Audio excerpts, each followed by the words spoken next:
Just দুটো sentence, a barking dog seldom bites and she has gossiping.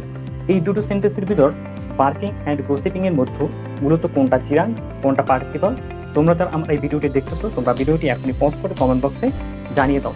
Hello dear students, আশা করি তোমরা সবাই খুব ভালো আছো। আমি তোমাদের দয়ায় খুবই ভালো আছি। আজকে আমি তোমাদের সামনে আলোচনা করব নন ফিনিট ভার্ব সম্পর্কে। তো দেখো, নন ফিনিট ভার্ব জিনিসটা কি বা নন ফিনিট ভার্ব বলতে আমরা মূলত কি বুঝি? নন ফিনিট ভার্ব হলো যে ভার্ব মূলত টেন্স এবং পার্সন অনুযায়ী বাক্যে পরিবর্তন হয় না এবং যে ভার্বটি কখনোই সাবজেক্টের পরে বসে না, সেটা হলো আমার নন ফিনিট ভার্ব। এই যে নন ফিনিট ভার্ব, এই নন ফিনিট ভার্ব হলো তিন প্রকার। Number 1 gerund, number 2 participle, number 3 infinitive. তো আমি শুরুতেই আজকে তোমাদের সামনে জিরান নিয়ে আলোচনা করবো। তো জিরান জিনিসটি কি বা জিরান বলতে আমরা মূলত কি বুঝি? জিরান হলো ভার্বের বেস ফর্ম প্লাস আইএনজি। ভার্বের বেস ফর্ম প্লাস আইএনজি। এই জিরান মূলত নাউনের মতো আচরণ করে। কোনো একটা সেন্টেন্সে জিরান আমরা কীভাবে ইজিলি আইডেন্টিফাই করবো সেই বিষয়টা আমি তোমাদেরকে এখন ইজি ওয়েতে দেখিয়ে দেবো। তো দেখো, অর্থাৎ আমরা কীভাবে জিরান ইজিলি আইডেন্টিফাই করবো, অর্থাৎ জিরান চেনার সহজ উপায় কি? তো দেখো, জিরান চেনার সহজ উপায়ের ভিতরে নাম্বার 1 এখানে আমি লিখেছি জিরান কি আমার সাবজেক্ট ও অবজেক্টের ঘরে নাউন হিসাবে বসবে। অর্থাৎ জিরান আমার মূলত সাবজেক্ট এবং অবজেক্টের ঘরে নাউন হিসাবে বসবে। যেমন এখানে একটা উদাহরণ লেখা আছে, walking is a good habit. অর্থাৎ walking is a good habit, অর্থাৎ হাঁটা একটা ভালো অভ্যাস। এই সেন্টেন্সের ভিতর দেখো, এই যে ওয়াকিং, এটা কিন্তু আমার জিরান। এখন আমি কিভাবে আইডেন্টিফাই করলাম যে এটা আমার জিরান? তো এখানে আমি লিখেছি জিরান কি আমার সাবজেক্ট ও অবজেক্টের ঘরে নাউন হিসেবে বসে।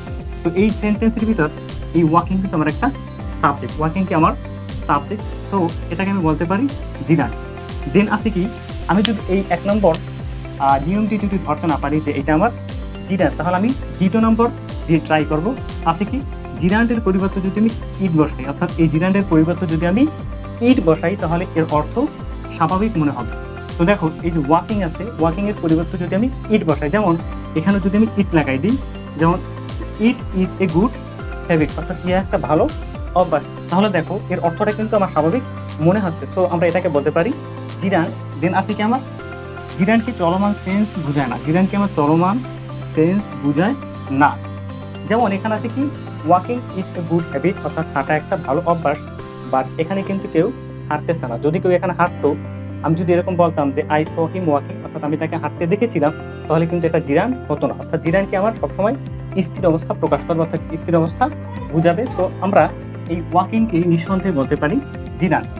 দেন আছে আমার পার্টিসিপল। এই পার্টিসিপল জিনিসটি কি বা পার্টিসিপল বলতে মূলত কি বোঝায়? পার্টিসিপল হলো কোনো একটা সেন্টেন্সে যেখানে অ্যাডজেক্টিভ বসবে বা অ্যাডজেক্টিভ বসতে পারে, ঠিক সেই স্থানে আমার পার্টিসিপল বসবে।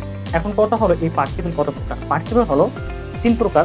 নাম্বার 1 ভার্বের বেস ফর্মের সাথে ING, number 2 past participle, number 3 হলো পারফেক্ট পার্টিসিপল। তো দেখেন, পাস্ট পার্টিসিপল এবং পারফেক্ট পার্টিসিপল আইডেন্টিফাই করা একদম সিম্পল, এই বিষয়টা সবাই পারে।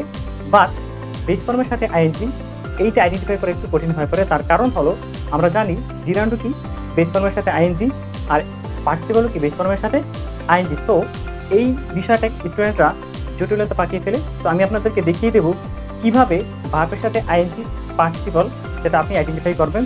তো দেখেন, নাম্বার 1 এখানে পার্টিসিপল চেনার সহজ উপায় লেখা আছে, সেন্টেন্সে অ্যাডজেক্টিভ যেখানে বসতে পারে ঠিক সেই স্থানে আমার পার্টিসিপল বসবে। তো দেখেন, এখানে আমি একটা উদাহরণ লিখেছি, I saw A walking man, আমি হেঁটে চলা মানুষকে দেখেছিলাম। এইখানে এই যে ওয়াকিং, ওয়াকিং কিন্তু আমার পার্টিসিপল। তো কীভাবে পার্টিসিপল? তো দেখেন, এখানে আমি লিখেছি সেন্টেন্সে অ্যাডজেক্টিভ যেখানে বসতে পারে ঠিক সেই স্থানে আমার পার্টিসিপল বসবে। তো দেখেন, এখানে এই যে এ, এটা হলো আমার কিন্তু একটা ডিটারমিনার। তো ডিটারমিনারের পরে মূলত কি বসে? আমার অ্যাডজেক্টিভ বসে। ডিটারমিনারের পরে মূলত আমার কি অ্যাডজেক্টিভ বসে। তো দেখেন, এখানে আমি বলছি সেন্টেন্সে অ্যাডজেক্টিভ যেখানে বসতে পারে ঠিক সেই স্থানে কি আমার পার্টিসিপল বসবে। তো দেখেন, এখানে আমার কথা ছিল কি অ্যাডজেক্টিভ বসবে, তো এখানে কি বসে? আমার পার্টিসিপল বসে। দেন আছে কি, পার্টিসিপলের পরিবর্তে ইট বসালে এর অর্থ অস্বাভাবিক লাগবে। যেমন এখানে আমি যদি বলি I saw A it man, I saw A it man, তাহলে কি আমার অস্বাভাবিক মনে হয়? যেমন মনে হয় এরকম যে আমি এরকম সেন্টেন্স কখনো দেখি নাই।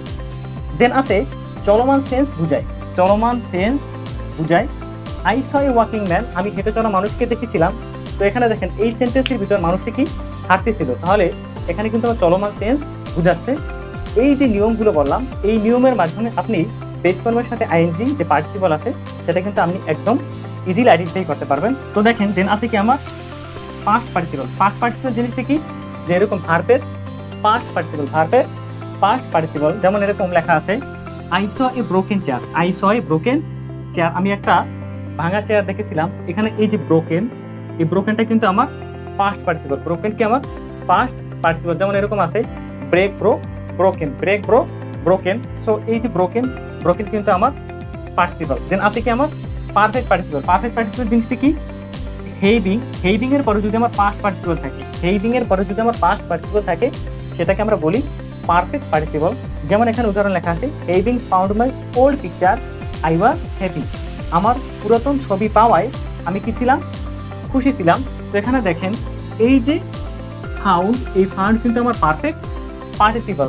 তার কারণ হলো পিছনে কি আছে, আমার হেইভিং আছে, পিছনে কি আছে হেইভিং, অর্থাৎ হেইভিং এর পরে যদি আমার পাস্ট পার্টিসিপল থাকে তাহলে সেটাকে আমরা বলবো কি পারফেক্ট পার্টিসিপল। ওকে, একদম লাস্টে যেটা আছে সেটা হলো কি ইনফিনিটিভ। ইনফিনিটিভ বলতে আমরা মূলত কি বুঝি, বা ইনফিনিটিভ জিনিসটা কি, ইনফিনিটিভ হলো টুযুক্ত প্রিন্সিপাল ভার্ব। ইনফিনিটিভ হলো কি টুযুক্ত প্রিন্সিপাল ভার্ব, অর্থাৎ টু এর পরে ভার্বের প্রেজেন্ট ফর্ম বসবে। যেমন এখানে উদাহরণ লেখা আছে we decided to go that, এই সেন্টেন্সের ভিতর টু এর পরে কি আছে, আমার ভার্বের প্রেজেন্ট ফর্ম আছে। সো এই যে টু গো, এটাকে আমরা বলতে পারি ইনফিনিটিভ। লাস্ট যে সেন্টেন্সটা দেওয়া আছে সেটা হলো to learn English is important, এই সেন্টেন্সে টু এর পরে কি আছে, আমার ভার্বের প্রেজেন্ট ফর্ম আছে। সো এই টু লার্ন, এটাকে আমরা ইনফিনিটিভ বলতে পারি।